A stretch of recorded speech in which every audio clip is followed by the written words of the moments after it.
Assalamu alaikum everyone, welcome to Amazed by the Quran, a series in which I try sharing with you things I find amazing about the Quran. And today inshallah I'll share something with you about how Allah gives us universal lessons in the course of just telling a story.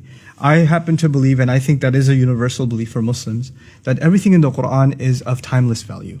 And when Allah is telling us even the account of something that happened long ago, every detail He mentions is actually very selective. In other words, there's lots of things that happen in a story, especially in a historical account, and you can't have enough, there's no such thing as too many details, But Allah is very selective in telling a story, and He only tells us bits that are the most relevant for our guidance, right? So Allah will skip lots and lots of details about the life of Ibrahim and tell us the parts that are the most essential for our permanent guidance. Similarly, the story of Musa alayhi salam, so much repeated in the Quran, and yet He only highlights a few things that are of key value. So one thing that really struck out to me, and I've been thinking about it for some time, is when Musa alayhi salam, when Moses had fled and he was in Madian, and he helped these two girls, get water for their animals, and then they left, and their father asked, "How did you get water so early?" And he sent one of them back. And Allah actually, of all these details, like you would imagine, Allah would highlight details about like Judgment Day, or the battle between the Pharaoh and Moses, or like when he was able to come back and challenge, or how he escaped, like big details. But in the middle of all of that, in the final revelation of Allah, Allah takes the time out to mention this little, what seems like a minor detail. وَجَاءَتْ إِحْدَاهُمَا تَمْشِي عَلَى اسْتِحْيَاءٍ. One of them came all the way, walking. Now there's two ways to translate this. She came walking shyly, like in a shy way. And she came walking over to him despite being shy. There's two ways of ala istihya, ala raghmi min istihya'iha. There's two ways of looking at it, okay? And I was fascinated that Allah would actually go out of His way in His final revelation to humanity until the Day of Judgment to highlight the way a woman walked. Like, what benefit could that have? Why is that important? And I realized that Allah Azza wa Jal, He highlights things in His book that are so pertinent to human guidance. The way a female walks is a powerful thing. It has an impact in society. As a matter of fact, the female has a presence that has been talked about across cultures. Across cultures. Just her presence has a power, has an awe. It inspires something.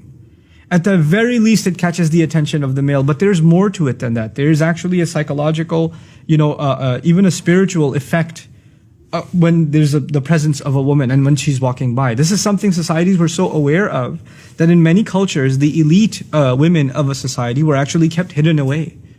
They were kept, like in Korean society, old Korean society, for example, they wouldn't go out until the nighttime, the elite women. That has nothing to do with Islam. It's just they were aware of the power of the presence of women. And so Allah Azza wa Jal describes, and He's highlighting to women and to men, the effect that the role of a woman in public can have. And yet at the same time, Islam is not saying keep women indoors because they have too much of an effect. They have too much of an impact. Guys know, the ones that are watching this video, they're sitting in an auditorium classroom and a girl walks into the class, right? She doesn't have to be the most beautiful thing you've ever seen, but so long as she's a female, you're going to be like, everybody in the room is going to, at least for a second, look and then, okay, yeah. It has an effect. A guy walks in, that's what happens. So now Allah is highlighting a couple of things. One of the most beautiful things that's being highlighted here is despite her shyness. In other words, she has to engage in society. She has to go out. And yes, there will be people that stare. And sometimes if you have a vulgar society, people comment and whistle and make passes at them, or worse. There are societies where even harassing women on the street has become common. Sometimes verbally and sometimes even physically, it's become common. But yet she has to engage in that society. So she has to find a way of engaging in it that she can protect herself, and yet at the same time be a participant in society. The second thing that's really beautiful here is she walked shyly. In other words, she walked guarding her modesty. She realized that she has a presence, and she realized that this is something that has an impact on others. It's not just about her, it's actually about recognizing the presence that she carries. And so she walked in a way that is shy. She walked in a way that is not showing off, or is not provocative as to get the attention. And she's walking over to a young man, as a matter of fact, in this case, ala istihya, A female must recognize the power that she has. And so even the way in which a woman walks is highlighted in such a subtle, beautiful way, And it's not like this girl was shy. It's not. She walked over by herself to the strange man and said, Inna abi yad'uka liyajziyaka ajra ma saqayta lana. My dad's calling you, okay? He wants to pay you for the services you provided.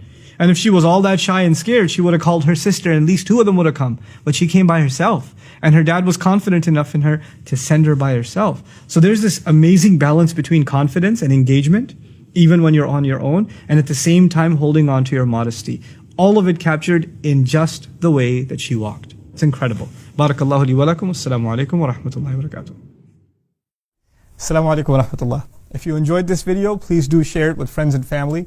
If you want to see more videos from this series, click on the box at the top. If you want to see other videos, click on the box at the bottom. And don't forget to hit the subscribe button. Thanks.